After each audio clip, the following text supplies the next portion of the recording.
Hey guys, Dr. Ryan here. Today I want to talk about something people have been asking me about, which is weight loss. Now I know people are very concerned about weight loss. They always want to know what's the next thing. Well, I think sometimes people are too focused on what's the next big thing, what's the next fad diet, and there's a lot of misinformation out there. So let me try and clear a couple things up for you. So all these diets are essentially trying to keep you on a yo-yo diet. They want you to lose weight, and then you're going to get back into the industry, and you're going to look for the next weight loss program. You're going to buy the next magazine. I mean, look at these magazines that they sell to people. It's like Woman's World magazine. You ever see it sitting in the store? It's like, oh, here's how to lose 15 pounds in a week.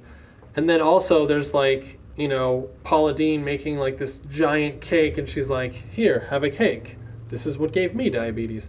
But I don't think that's the way that you want to be, kind of on these yo-yo diets all the time. So let me tell you my opinion on this from everything I've learned.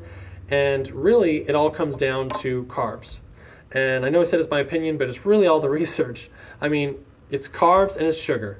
Because while technically you could have a low-calorie diet, and then that's just going to clear it up for you, the way it plays out doesn't work like that so easily, because with fructose, which is one of the most common sugars in unhealthy American food these days, fructose actually increases your hunger. So that right there is already going to increase your calorie count. Secondly, fructose can only be digested in the liver. That's where it's processed. In the liver, it gets such a spike of sugar that it then has to tell your pancreas to secrete a bunch of insulin.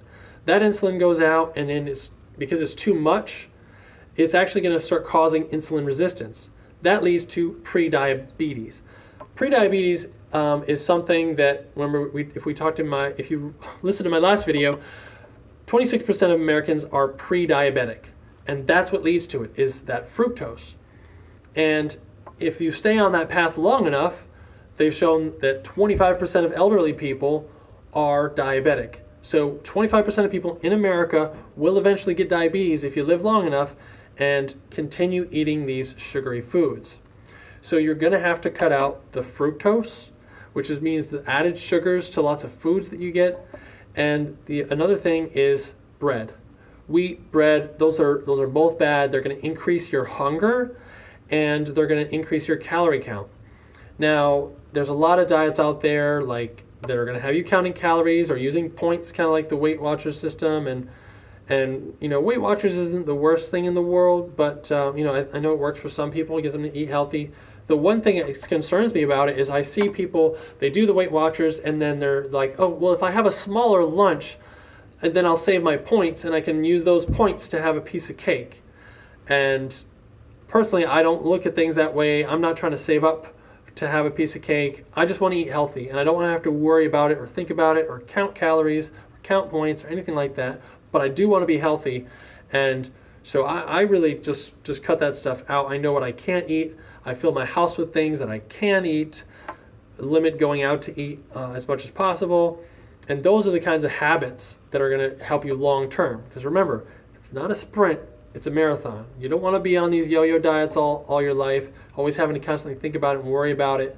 Just, you know, figure out what's going to be healthy for you long term. Don't try to lose 60 pounds in a month with some crazy diet that's got you feeling sick. You know, figure out what's going to make you healthier over time and go for the long-term results. You know, kind of the tortoise versus the hare kind of thing. You want that slow and steady, just do the healthy choices you know you should be doing, cutting out the sugar, cutting out bread and wheat. That over time is going to make you less hungry. You're going to feel less bloated. I had a patient who was doing our detox through work. She was telling me that today. She was telling me how she's not feeling bloated anymore, and she's doing great. So, and she actually did a testimonial for us. So stay tuned, and I'll post that. She's doing really, really well. So, all right, I hope you guys enjoyed this video. Leave me some comments and leave me some questions, because I really want to answer some questions. And if you find this interesting and this is something you want to engage with, go ahead and click subscribe. I'd love to see more, and I'll see you on the next video. Thanks. Bye.